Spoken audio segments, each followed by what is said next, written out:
Таджики молчать не будут. Досмотрите это видео до конца, и вы узнаете, как китайскую компанию оштрафовали за нарушение прав таджикских рабочих. Подписывайтесь на наши обновления, чтобы всегда оставаться в курсе событий.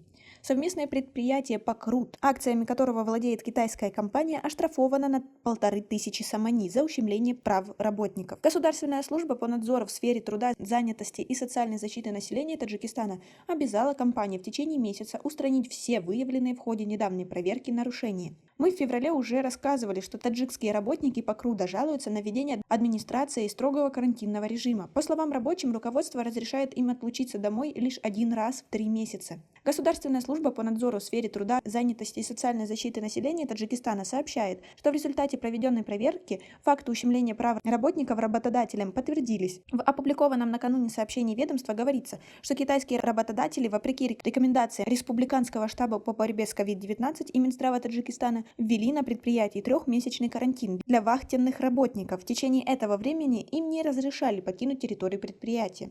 Государственная служба по надзору в сфере труда, занятости и социальной защиты населения считает, что это противоречит статье 245 Трудового кодекса Республики Таджикистан, согласно которой продолжительность вахты не может превышать 15 календарных дней на объектах с письменного согласия работников в соответствии с трудовым договором, соглашением и коллективными договорами. Продолжительность вахты может быть увеличена до 30 календарных дней, уточняется в сообщении.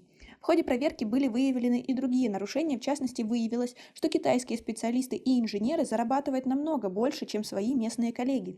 Руководство компании установило на руднике китайские правила внутреннего распорядка и оплаты труда. Госслужба по надзору в сфере труда, занятости и социальной защиты населения считает, что это противоречит статье 35 Конституции Таджикистана, согласно которой всякие ограничения в трудовых отношениях запрещаются, и за равный труд выдается равная оплата. Как вы относитесь к такому отношению к нашим работникам на китайских предприятиях? Свои ответы напишите нам, пожалуйста, в комментарии. В ходе проверки также стало известно, что вопреки законам Таджикистана главой профсоюза рудника назначен представитель работодателя, руководитель отдела кадров компании Лу Циньхун. Руководству компании рекомендовано проводить общее собрание и выбирать главой профсоюза одного из рабочих. Компания Покрут оштрафована на 1500 сомони за ущемление прав работников. Государственная служба по надзору в сфере труда, занятости и социальной защиты населения Таджикистана обязала компанию в течение месяца устранить нарушения. Напомним, что в прошлом месяце рабочие китайской компании Чиангду, занимающиеся строительством нового здания правительства Таджикистана в центре Душанбе, также жаловались на рабские условия труда и нарушение своих прав работодателям.